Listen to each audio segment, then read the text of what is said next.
Salut les amis de eSport TV, merci encore gars de la confiance renouvelée, hein. Merci de louer des likes, merci de louer des abonnés. Merci également de baisser les commentaires gars, un plaisir renouvelé chaque fois de partager une information hein. Mbokki Sénégalais fait pour le maintenir 14 régions du Sénégal ou diaspora ñu ngi leen di jaajëfal ñu nekk également ci lal hôpital yi ci kër yi te di feebar yàlla na suñu borom fëgg seen bopp ngeen rek jàmm ñu nekk ci kaso yi erreur judiciaire yóbbu leen fa tamit ak aussi jiñ leen deful yàlla na suñu borom génn leen fa ngeen dellu seen njaboot ñi fa seen i jëf yóbbu également suñu borom tegaat leen ci yoonu dëgg ngeen jub-jubal leeral ñi tëddu àdduna suñu borom xaar leen àjjana fi daw si gars yi te yéexee ñu on avance ensemble dans la magie de eSport TV.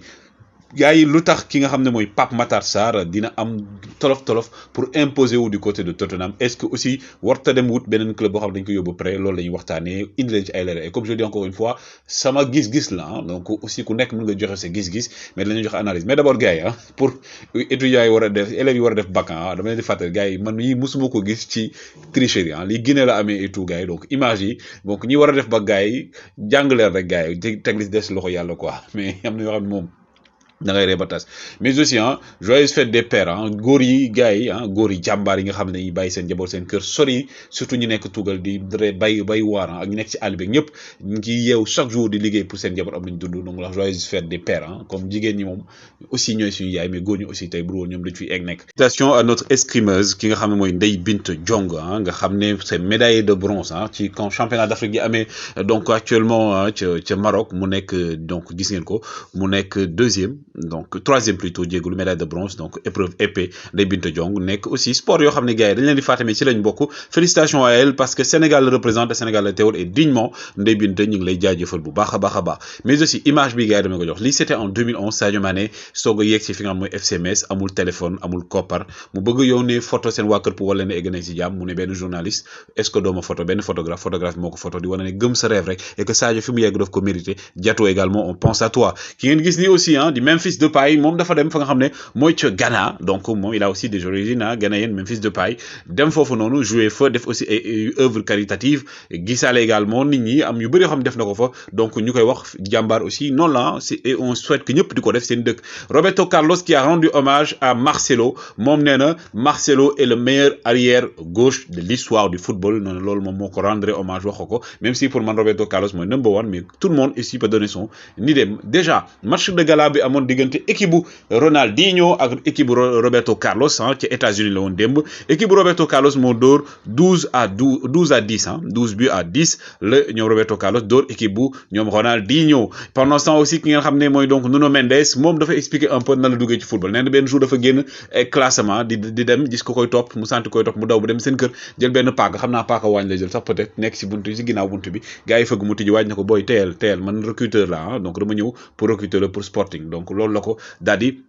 wax pendant ce temps Moussa Niakhaté moom gars yi mi ngi gën di jege kan mooy Nottingham Forest parce que am na accord de principe ak ñoom mais actuellement nag Mayence mooy laaj ko par 15 millions la Mayence di laaj pour bàyyi son défenseur également kii di donc Sidibé Djibril donc moom Djibril Sidibé ñii di waa AS Monaco annoncé nañ ne il va quitter le club librement donc di ko souhaiter donc félicitations moom champion du monde avec la France Djibril Sidibé aussi mais aussi du côté de Marseille bi nga xam ne ñaari joueurs yi Pau Torres ba muy Pau Torres sax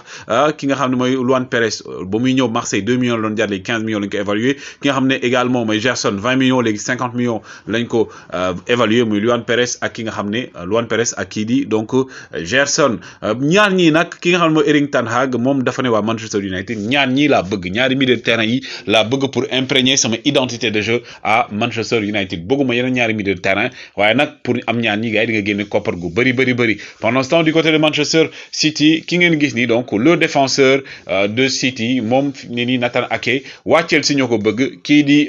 Thomas Tuchel daf ko ciblé parce que nee na joueur la boo xam ne moom bëgg na ko en défense parce que c'est un joueur excellent bi nga xam ne imposé wul du côté de Manchester City Cucurella nekk joueur Brighton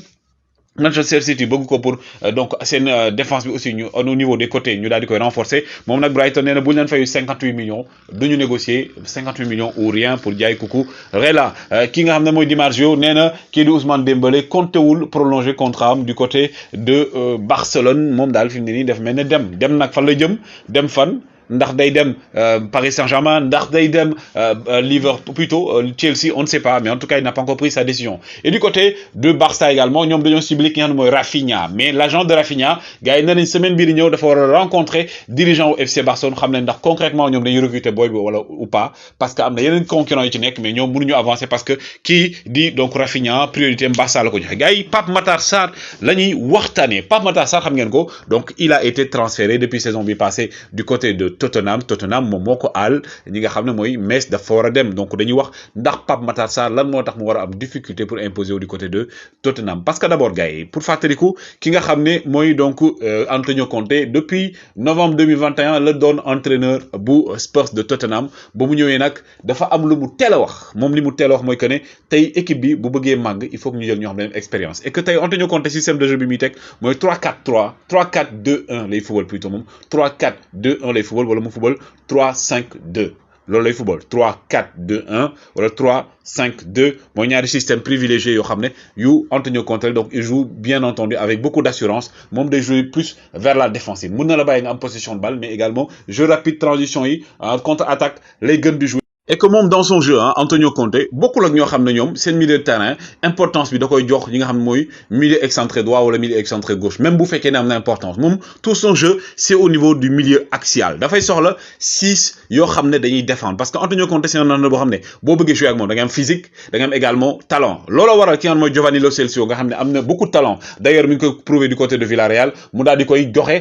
ñu aal ko ñi nga xam ne mooy Villarreal, et que ça lui a réussi Lo Celso ci boppam. Donc Antonio Conte wul si le profil. En même temps aussi il y a Ndombele bi nga xamné sincèrement milieu de terrain bu exceptionnel, il est très intelligent, il est très technique. Ndombele il apporte le surnom devant, mais profilam convenirul ki nga xamné moy Antonio Conte, motax aussi nañ ko al compté wul won tamit ci mom. Donc aujourd'hui mom lolo waral aussi Pape Matar Sarr ba muy ñëw, ce n'est pas forcément Antonio Conte mo indi Pape Matar Sarr, parce que Pape Matar Sarr ba muy signé Antonio Conte nekkagul won entraîneur au Tottenham, et que qui dit Pape Matar Sarr il a le même profil que Lo Celso, il a le même profil que Ndombele. C'est un joueur boo xamné il joue plus sur les ailes, également il est très technique, il joue vers l'avant. Tay profil de joueur yi nga xamné mom la Antonio Conte soxla moy ay Osberg, Emile Osberg nga xamné tay c'est le détonateur c'est mom moy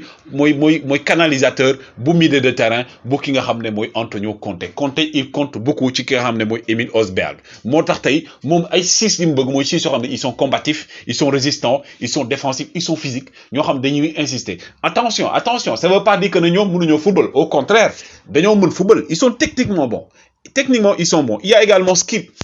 nga xam ne Skype gars yi di ko mën a wax Skip nekk koo xam ne également bokk na ci turnover bi nga xam ne kii di Antonio Conte da ko teg. Conte ba mu ñëwee donc si ñi mu Conte la indi ñeneen ñi mu yóbbu leen réserve, ñeneen ñi mu ne nañ leen jaay, ñeneen ñi mu daal di leen di abale indi Yves Bissouma également même profil de joueur là que ki nga xam ne mooy Højbjerg, c'est-à-dire dafa nekk koo xam ne aussi il est physique, il est très également, il est technique mais il est physique. C'est un joueur combatif là. Donc le monde il est également évolué à jouer dans le championnat anglais. Motax mu daldi indi Yves Bissouma mi nga xamné également au niveau de son club. La saison bi passée il a fait une saison exceptionnelle. Gis nañ club yu bari bëggoon nañ ko, Manchester United, Chelsea, Manchester City ñu ko doon wax, Arsenal ñu ko doon wax, finalement moom mu dem Tottenham. Yves Bissouma mi nga xamné gars yi su ko Antonio Conte indee c'est parce que dafay compter ci moom, parce que Conte gars yi deux paires de milieu de terrain yoo xamné ce sont des milieux de terrain défensifs là, muy kan muy Bentancur, muy Højbjerg, muy Skip ak également kii di Bissouma. Donc Bentancur également gars yi bokku ci loo xam joueur yoo xamné kii di Antonio Conte dafa compter ci mom ba daal di koy jëlee championnat Italie, jëlee ko Inter wala jëlee ko Juventus de Turin indi ko moom ak également yeneen joueurs yoo xam ne moom moo leen indi ay boppam. Kulusevski également bokk na ci. Ki ngeen di gis ni également moom mooy aujourd'hui le recruteur entre guillemets de Tottenham. Donc moom mi moo indi ki nga xam ne muy Patricio moom moo indi ki nga xam ne moom mooy Pape Matar Sarr au niveau de Tottenham. Et que tey Pape Matar Sarr sincèrement je ne dis pas que il n'est pas technique, il est bon, man bëgg naa mu réussir Tottenham sincèrement, mais fi mu ñëwee baaxul ni ko gars yi di waxee, fi mu ñëwee baaxul parce que dafa ñëw fekk Antonio Conte am ay prédisposition am équipe am nu muy footballé, et que football bi muy football moom si dina gën a indi li mu soxla joueur loo xam ne tey moom physique bi la soxla, dafa soxla joueur xam dañoo am tempérament, dafa am joueur xam dañoo am expérience.